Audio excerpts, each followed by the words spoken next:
Radio Auto, essais croisés.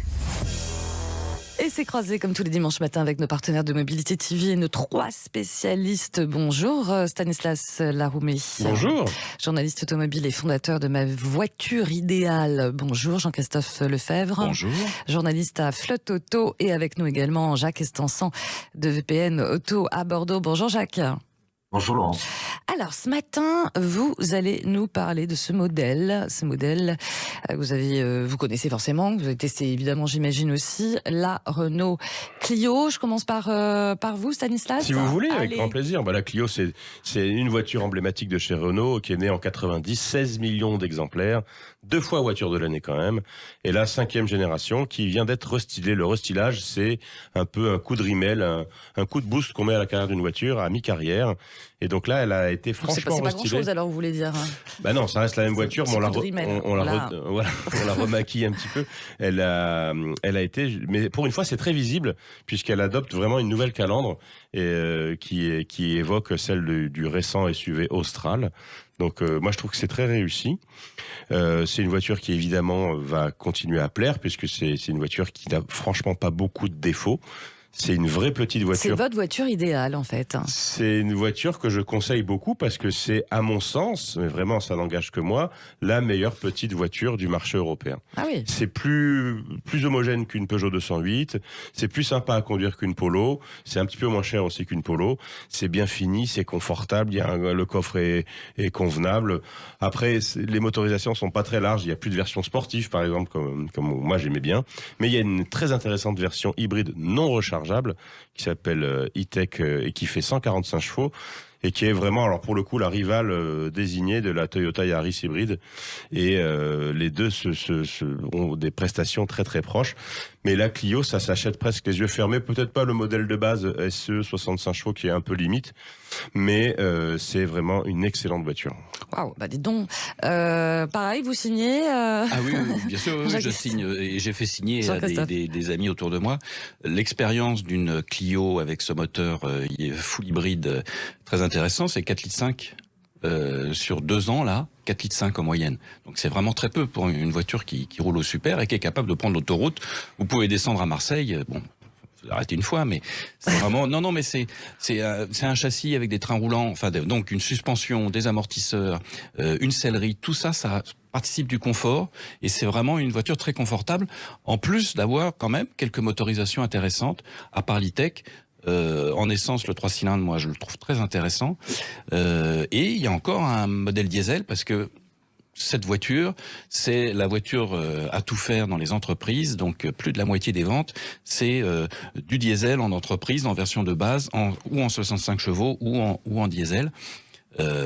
Quasiment avec une grille de séparation et de la tôle à l'arrière. Ouais. Qu'est-ce que vous en pensez de votre côté, Jacques Estançon ?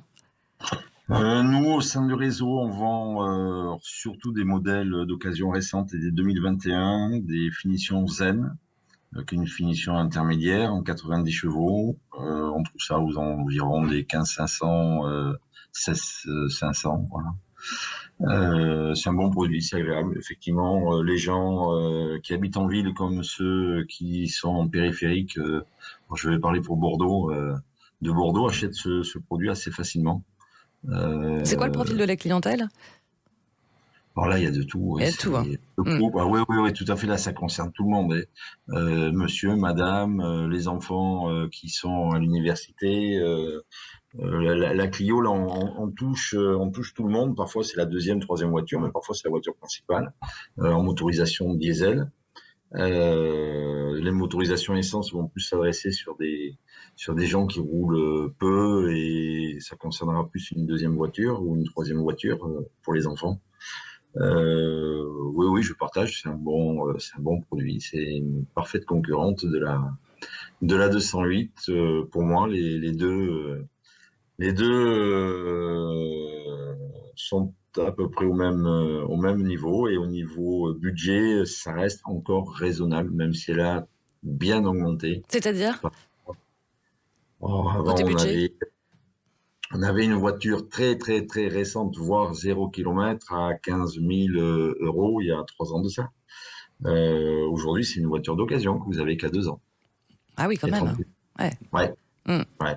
Ouais. Le recyclage, moi je le trouve assez génial pour une voiture qui entame sa deuxième moitié de vie. Elle est quasiment plus belle que lorsqu'elle a été présentée il y a 4 ans. Et c'est rare qu'une voiture soit aussi bien reliftée avec un vrai... non, c'est vrai, c'est à souligner. Quand on la voit, ça lui donne... elle était déjà pas mal, mais dans la circulation, ça peut lui donner une présence qui n'est pas négligeable. Tout en regardant sa ligne d'avant Ah mais bien sûr, parce qu'ils peuvent pas tout changer. Ils peuvent pas tout changer. Et Ouais. puis il y a une nouvelle finition qui s'appelle Esprit Alpine, donc qui est maintenant la version, la finition haut de gamme de chez Renault, qui existe d'ailleurs sur l'Austral aussi, et qui donne un vrai caractère stylistique à cette voiture. Et c'est vrai, comme le disait Jean-Christophe, elle a été franchement bien restylée et on a presque l'impression d'avoir un nouveau modèle. Alors c'est absolument pas le cas, puisque ça reste exactement la même voiture avec simplement un dessin revu. Et je voulais dire aussi une chose à propos des motorisations, c'est qu'il y a une version très intéressante au GPL. Donc le GPL, c'est le gaz de pétrole liquéfié, qui est un carburant qui est pas cher, qui est plus propre, qui vaut à peu près 1 euro le litre en moyenne, et qui est disponible avec un petit moteur 3 cylindres 100 chevaux, et ça permet de faire de sacrées économies. Et ça, c'est une voiture qui est une très très bonne alternative au diesel et qui va être moins chère aussi. Bon, je vois aucun petit défaut, en tout cas, en ce qui concerne la Renault Clio, chez vous. Non, aujourd'hui, les constructeurs sont capables de sortir, c'est valable pour Volkswagen aussi, les constructeurs généralistes, et donc Peugeot, des voitures tellement bien nées qu'il n'y a pas à dire grand-chose. Même vous allez chez Kia ou chez Hyundai, des modèles équivalents, qu'est-ce qu'on peut critiquer? Il n'y a rien à critiquer. C'est bien fabriqué, c'est confortable. Alors on peut trouver des petites pétouilles quelque part, mais là, une planche de bord qui a pas forcément été aussi bien mise à jour que la face avant. Mais c'est difficile sur ce segment-là. S'il y a bien une chose quand même, c'est les prix. Il y a une inflation sur les prix qui est quasiment pas normale, quoi. Je veux dire. Ouais, alors on n'a pas encore les prix de la version restylée, mais ils seront communiqués en juin, donc dans pas longtemps. Ouais. Et elle sera lancée en septembre, mais en gros le tarif de base ce sera 21 000 euros, ce qui est vrai, qui est un peu cher pour une petite voiture, mais c'est vraiment une petite voiture qui sait tout faire. Petite voiture qui sait tout faire, Jacques Estançon, même si inflation pas trop normale quand même. Ah non, là, les prix sont élevés, quoi. Nous, et vendons surtout les occasions récentes au sein du réseau. Nos clients, ils sont perturbés. Voilà, ce qu'ils trouvaient avant entre 12 et 15 000 euros, aujourd'hui, on rentre plutôt dans des 15 à 18, voire même au-delà. Et je pense qu'elle, avec la toute dernière, va se situer au-delà des 20 000 euros. Ouais, quand même, ouais. Ah oui.